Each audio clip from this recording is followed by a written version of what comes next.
Hi there, this is a tutorial on how to play RaVoxin for noobs like you. Yeah, let's go. So basically, before you, why is my mouse not moving? Alright, now it's moving, but whatever. So basically, in the game HeroXHero, you're gonna need a lot of patience and time. This game is a commonly found bandit beater, and the only game I can represent this game as a copy is Block Suits on Roblox, if you've played that. It's a bandit beater like this one. So let me show you around the map, first of all, you stupid noob. I'm joking. First of all, I'm gonna get you something straight. You're not trading, right? If you're new, don't trade at all. It will be terrible for you to trade your best thing for another thing, right? And it ruins the gameplay of the game. If you're playing a game and you can just trade for the best thing, it ruins the gameplay. But let me tell you why you can't actually trade for the best thing. There's tax what lets you make so you have to need a lot of money so you can even tax. Look, I don't even have a lot of money right now. Look, I don't even have a lot, right? But you need a lot of money to trade for anything good. And that's what I'm saying. You don't want to trade for anything until you've underran the ropes, alright? Second of all, let's get down to the classes and everything, right? But here's a little board that says classes and stuff. Right. So Titans over here. Titans are good for basic attacks. So if you want to shoot the main attack, like none of that is the main attack, just boom, boom, boom, boom, or something like that, you want a Titan, alright? And if you want to use the charged ability a lot, then get a Phantom. It'll increase the damage and the charging speed. And if you love ultimates, and you want to use ultimates in the game, make sure you get a Arcane, alright? It'll increase the ability ultimate, like energy gain, you gain ultimate faster, and it'll also increase the damage to a much higher standard. Let me now take you to the next area. First of all, look around the map. First of all, yeah, just look around. You see this over here? Ignore it. Do not pay to win. If you want to enjoy the game, do not buy these really cool looking bundles. Do not. If you actually want to have fun in a game, you're gonna have to start from the beginning to the end. Second of all, alright, look at the screens behind you. When you spawn in, there's gonna be some screens behind you. What says these? I make sure to do your daily quest every day so you can get enough to afford new characters. Alright, so if you see this screen here, you're probably gonna see, what the hell is that? But basically, it's an event what's currently going on, and it should be around the shop area, around back there. If you do it, you get rewards. I recommend doing it if you're new. Maybe it's like a starting guide to how to play the game. It'll be pretty nice if you do it, right? Second of all, how to change your color. If you want to change your color, come over here next to the shop, right? Right over here. You come over here, and you get all your cosmetics and stuff. I have these cosmetics, all of these, and they're pretty garbage, but yeah. So basically that's it. If you want to change your color, it's right underneath the cosmetics thing. But that's it. Now let me show you actual gameplay. Right. So basically, over here we have the soul opening machine. No, not this. This is the fusing machine, right? You get 3 different types of the same rarity, right? So the types over there, you get 3 of those, right? They all have to be different rarities, right? You get 3 of the same class, different like ability things. So Arcane, Titan, and Phantom, and then you push the button and it fuses to a higher rarity. Here, this machine will explain. It's a fusion machine. So if you get 3 commons like that, or like this, you get a rare one. And then there's a boss in the game where you kill for these cores, and then there's a chance you can get one of these secret ones with more cores you add in. Now let me transform into my thing so you can actually let's move around faster.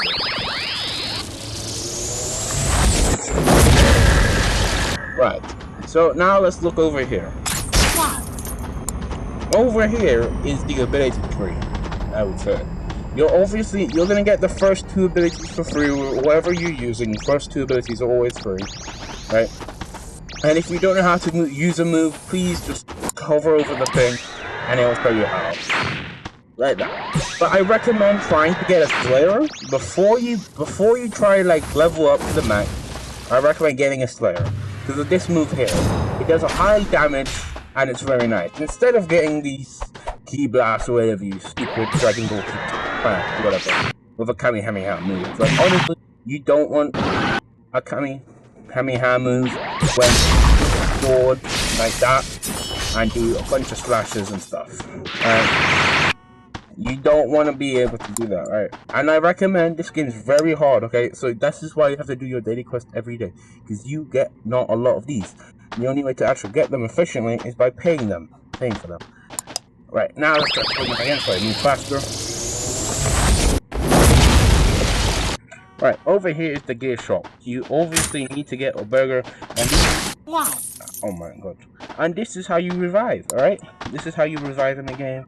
You can also look at your watch and put it right there and take 2 if you want. So you can eat one, put one there, and you have one if you die over there in the wasteland. But yep, this is how you revive if your character is dead for some reason, and you just eat it if your character is dead. I won't be able to eat it because my character is alive. And this is where you open souls. For example, I got this beast soul right here. This is what a soul looks like. Normally like this. You put it in the machine, you hit the button,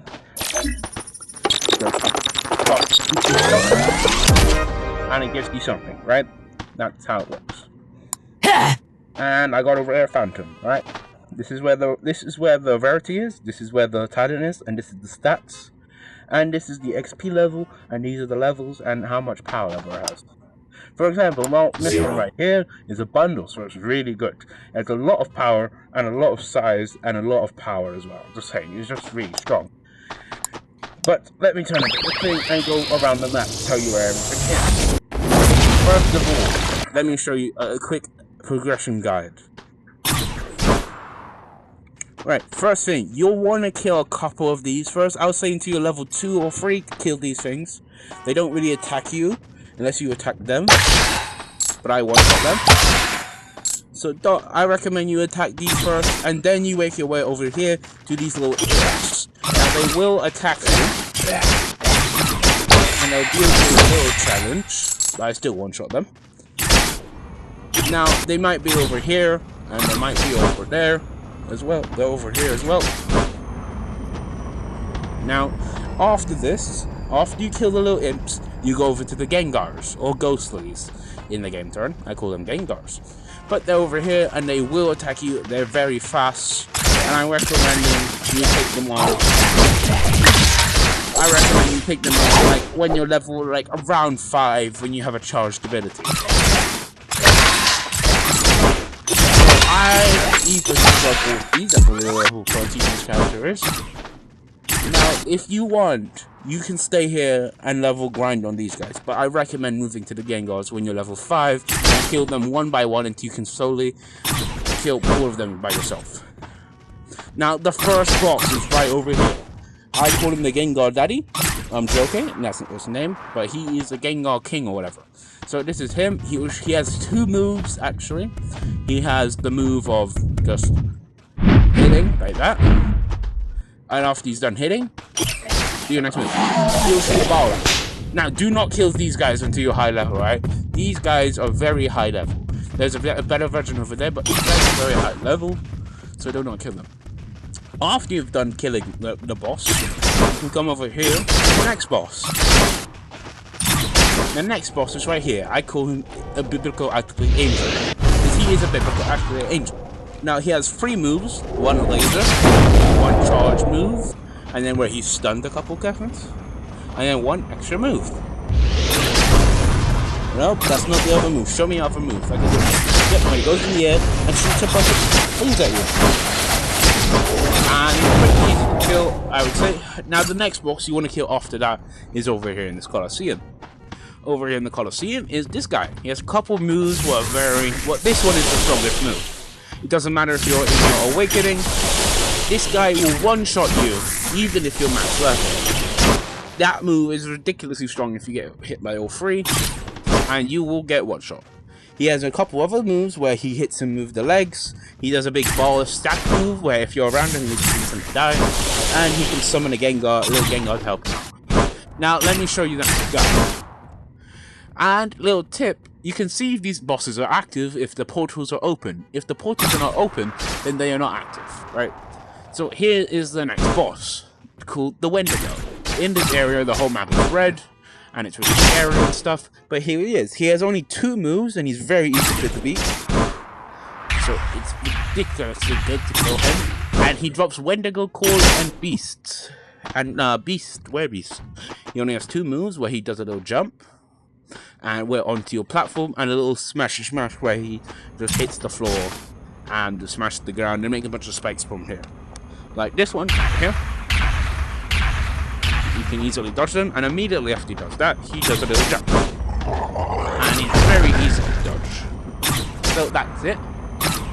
Now let's go over to the next boss. So this game is ridiculously easy, I would say. Right. So over here we have the Mecha Man. And now let me say, instead of the Gengars, you can attack these things. All right, they're a bit easier, but they do come in a couple pairs. They come in threes. All right. So this thing over here is a Imp 100. It does a little blast attack, does a little damage, and you can kill it for some XP. Over here is an Imp 3000. It has more of them. It has 2 abilities where it can charge at you or shoot things. Or his next ability, if he does it, it will charge at you, come towards you in a spinning motion, and do some damage. But the other boss is called the Leviathan. Now, the Leviathan is a ridiculously easy boss if you're good at dodging. Now, here it is. He's just a big centimeter, what shoots you repeatedly. And he's very easy to defeat. You only need to destroy him like a bunch of times. He also has a laser move. Well, I'm not going to get into all those moves he has. Oh great, I'm dead. Good damn it. Well, if you're dead in the game, you become a Leviathan, you get a death animation like that. Well, you just fall to the ground. But if you're dead, press the menu button on your Oculus controller and press respawn. It'll respawn you here. I recommend doing this when you have a soul in your hand, so you don't have to run all the way back. Now, let me give you some general tips, right? General tips. Make sure you actually level up your thing before you attack stuff, right? Where's my camera? But make sure you level stuff up, right? You actually don't want to go in a fight with like an over-leveled thing. You don't want to go follow the level 100, level 30s into a boss battle, right? When you are only level 5. Do not do that. In this game, you have to focus on leveling up. And I swear, trading is not that good, alright? You can trade, but it ruins your money. And focus on trying to get chips from the daily missions and whatever the event is. And this is a easy tutorial, right? So make sure you follow this tutorial when playing HeroXHero. Also, there's also room codes, and then if you join the Discord, you can become a CC or as a content creator and get free stuff.